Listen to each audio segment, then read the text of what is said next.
Olá pessoal, meu nome é Vitor Cavenaghi, eu sou psiquiatra. Hoje eu queria abordar um tema com vocês que eu tenho visto com bastante frequência, os colegas psiquiatras e que trabalham com saúde mental também têm visto com bastante frequência, que é o TDAH em adultos. O transtorno de déficit de atenção e hiperatividade é diagnosticado na vida adulta.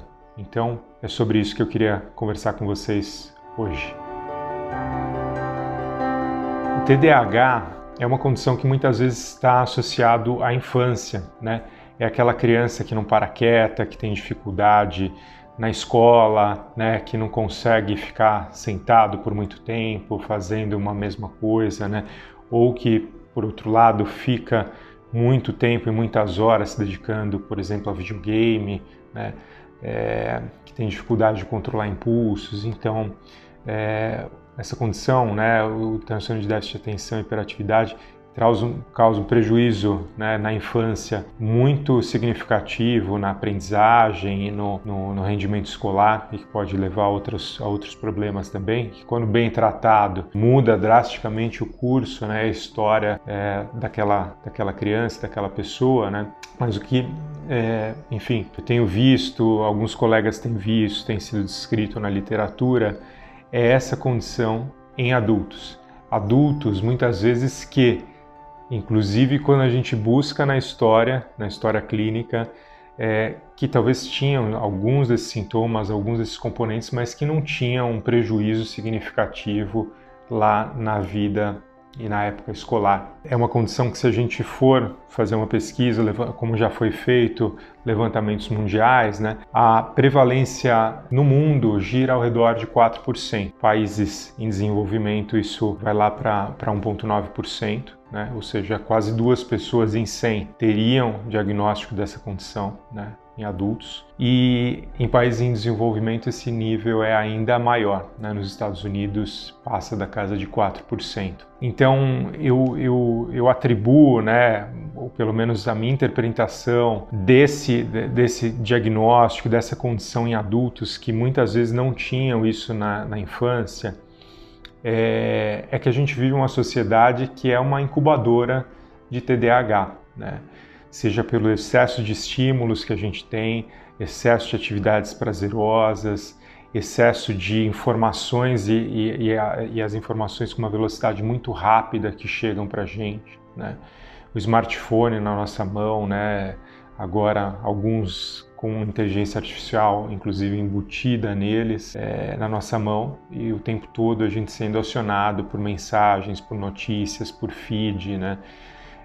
Isso, para uma pessoa que tem uma predisposição biológica a ter um quadro de TDAH, se a gente coloca isso num ambiente favorável a isso, né, ou desfavorável nesse caso, né, a pessoa acaba tendo um quadro manifesto, mesmo com prejuízo muito significativo na vida cotidiana. O diagnóstico dessa condição em adultos muitas vezes é difícil, né?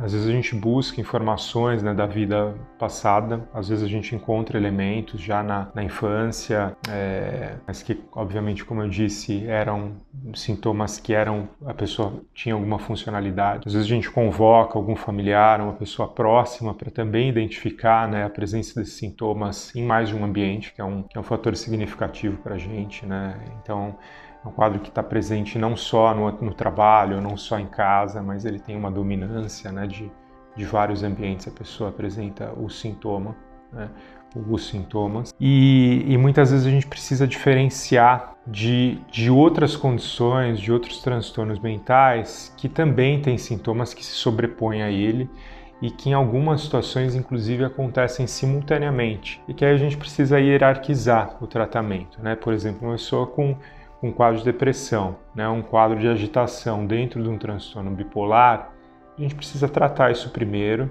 e se eventualmente a pessoa bem tratada, bem medicada, né, com estabilidade desses sintomas de transtorno de humor ainda persiste com algum quadro de sintomas que se enquadrem dentro do transtorno de déficit de atenção e hiperatividade, aí a gente faz um diagnóstico, inicia um tratamento para essa condição. Mas tem outras situações, por exemplo, transtorno explosivo intermitente, também é uma condição que tem uma sobreposição de sintomas, muitas vezes acontece simultaneamente também ao TDAH. Transtorno de ansiedade generalizada também é muito comum, né?